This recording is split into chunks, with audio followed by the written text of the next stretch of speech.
Hi friends, good morning to all. Welcome back to my channel my family Telugu vlogs. అందరూ ఎలా ఉన్నారండి? నేనైతే చాలా బాగున్నాను. మీరందరూ కూడా బాగుండాలని మనస్ఫూర్తిగా అయితే కోరుకుంటున్నాను. ఫస్ట్ టైం కనుక మన వీడియోస్ చూస్తున్నట్టయితే మన ఛానల్ని సబ్స్క్రైబ్ చేయండి ఫ్రెండ్స్.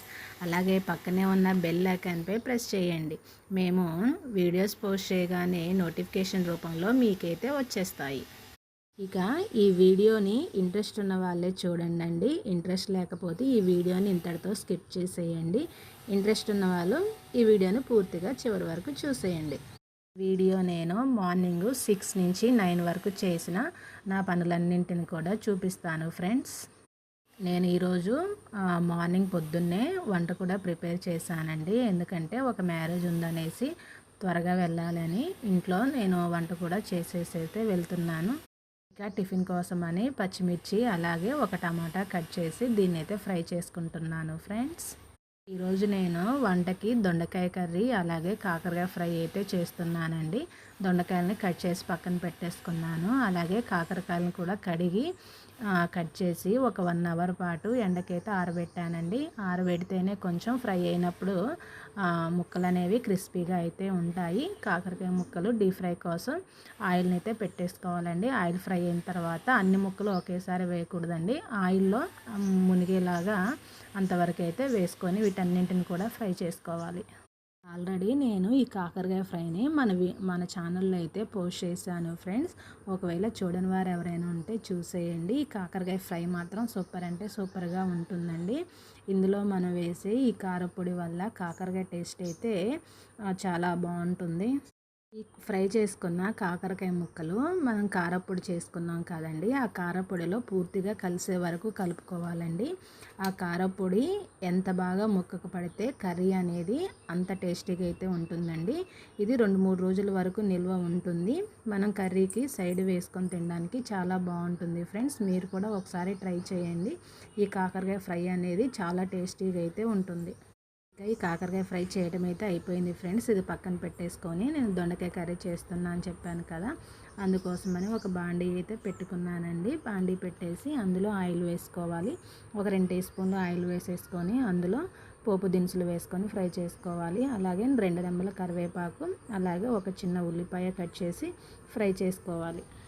ఇలా ఒక 2 నిమిషాల పాటు ఫ్రై చేసుకున్న తర్వాత మనం కట్ చేసి పెట్టుకున్న దొండకాయ ముక్కల్ని కూడా వేసేసి మొత్తం బాగా కలిపేసి ఒక 5 నిమిషాల పాటు మూత పెట్టి మగ్గించుకోవాలండి. వీటిని మధ్య మధ్యలో కలుపుకోవాలండి, లేదంటే మాడిపోతుంటాయి. ఒక 5 నిమిషాల పాటు మూత పెట్టేసి అయితే మగ్గించుకోవాలి. ఒక 5 నిమిషాల తర్వాత మూత తీసి కలుపుకోవాలండి. చూసారా, దొండకాయ ముక్కలన్నీ కూడా చాలా మెత్తగా అయిపోయాయి. అడుగంటకోకుండా చాలా చక్కగా అయితే వేగిపోయాయి. ఇందులో 1 టీ స్పూన్ పసుపు అలాగే రుచికి తగ్గట్టుగా సాల్ట్ ఒక 2 టీ స్పూన్లు సాల్ట్ వేసుకొని ఇది మొత్తం కూడా బాగా కలిసేలాగా కలుపుకోవాలి. 1 నిమిషం మగ్గించుకున్న తర్వాత మూత తీసి కలుపుకొని ఇందులో మనము రుచికి తగ్గట్టుగా కారం వేసుకోవాలండి. అలాగే ఇందులో ఎప్పుడు కూడా నేను కొబ్బరి పొడి నువ్వుల పొడి వేస్తానండి. ఈ కొబ్బరి పొడి నువ్వుల పొడి వల్ల కర్రీ అనేది చాలా టేస్టీగా అయితే ఉంటుంది. అలాగే నేను హోటల్ స్టైల్లో అంటే రెస్టారెంట్ స్టైల్లో దొండకాయ ఫ్రై అయితే చేశానండి. అది కూడా మన ఛానల్లో ఉంది, చూసేయండి ఫ్రెండ్స్. 2 నిమిషాల పాటు మూత పెట్టేసి మగ్గించుకోవాలి ఫ్రెండ్స్. అంతే, ఎంతో టేస్టీగా ఉండే దొండకాయ కర్రీ అయితే రెడీ అయిపోయింది. ఇక వంట అయిపోయింది కదా, నేనైతే ముందుగా టీ పెట్టేస్తున్నాను. అంటే ఆల్రెడీ టిఫిన్ చేసేసామండి. ఇక టిఫిన్ని చూపించడం ఎందుకులే అనేసి నేను చూపించలేదు. టిఫిన్ కూడా అయిపోయింది. టీ తాగేసి వెళ్ళిపోదామనేసి అనుకున్నాను. ఇక ఈవినింగ్ వచ్చిన తర్వాత పిల్లల కోసమని ఇలా సన్న కారపూస అయితే చేశానండి. ఈ కారపూసను నేను 1 కిలో బియ్యం పిండితో అయితే చేస్తున్నానండి. బియ్యాన్ని ముందుగా కడిగి 2-3 సార్లు కడిగి ఎండకైతే ఆరబెట్టేసుకొని మిల్లు పట్టించుకున్నానండి. ఇందులో నేను సగ్గుబియ్యం వేసానండి. కేజీ బియ్యం పిండికి ఒక 100 గ్రాములు సగ్గుబియ్యం వేసాను. అలాగే అందులో వాము జీలకర్ర నువ్వులు కూడా వేసేసి పట్టించానండి. ఎప్పుడు కూడా శనగపిండి అది కాకోకుండా ఈసారి నేను సగ్గుబియ్యంతోనైతే చేశానండి. ఈ సన్న కారపూస అనేది అంటే మరీ సన్నదేం కాదండి, కొంచెం పిల్లలు కూడా తినగలుగుతారు. చాలా టేస్టీగా అయితే ఉన్నాయండి సగ్గుబియ్యంతో కారపూస. ఒకసారి మీరు కూడా ట్రై చేయండి ఫ్రెండ్స్. అలాగే ఇందులో కొంచెం పసుపు కారం అలాగే టేస్ట్ తగ్గట్టుగా ఉప్పు వేసుకొని కలిపేసుకోవాలండి. మొత్తం కూడా పిండి మొత్తం కలిసేలాగా కలుపుకోవాలి.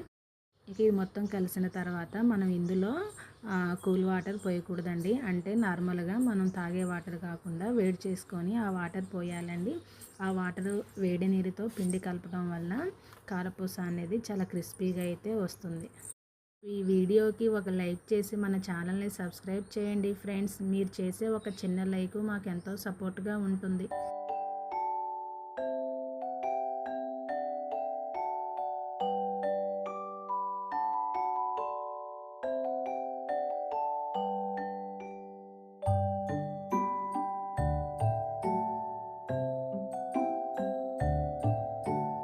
ఇలా పిండి మొత్తం కూడా సాఫ్ట్గా చపాతీ పిండిలాగా సాఫ్ట్గా అయితే కలుపుకోవాలి ఫ్రెండ్స్. ఇక ఇంట్లో ఇవి చేస్తే ఉబ్బగా ఉంటుందనేసి బయట ఇంటి ముందు వరండాలో అయితే పెట్టేసుకున్నానండి. నేను ఈ కేజీ ఆయిల్ తోటి కేజీ కారపూస అలాగే కేజీ పప్పు చెక్కలు కూడా చేశాను ఫ్రెండ్స్. మొత్తం కూడా కేజీ నూనె అయితే కాలలేదండి. ఒక పావు కేజీ నూనె వరకు అయితే మిగిలింది. నేను ఫస్ట్ సన్న కారపూస చేస్తానంటే మా పిల్లలు వద్దు కొంచెం లడ్డుగున్నది చేయమనేసి అన్నారు. సరే ఒక 4 చుట్టలు వేసేద్దామని ఇలా కొంచెం లడ్డుగా ఉండే ప్లేట్ అయితే పెట్టేశాను. ఇలా కొంచెం లడ్డుగా ఉండే వాటిని మనం డైరెక్ట్గా ఆయిల్లో వేయకుండా ఇలా గరిటెపై వేసుకొని ఫ్రై చేసుకుంటే చాలా బాగుంటాయండి. ఎందుకంటే మనం ఆయిల్లో అక్కడ వేసినప్పుడు హీట్ తగులుతుంది కనుక ఇలా గంటకు వేసేసి ఫ్రై చేస్తే మనకి వేడి తగలకోకుండా చాలా ఈజీగా అయితే చేసుకోవచ్చు.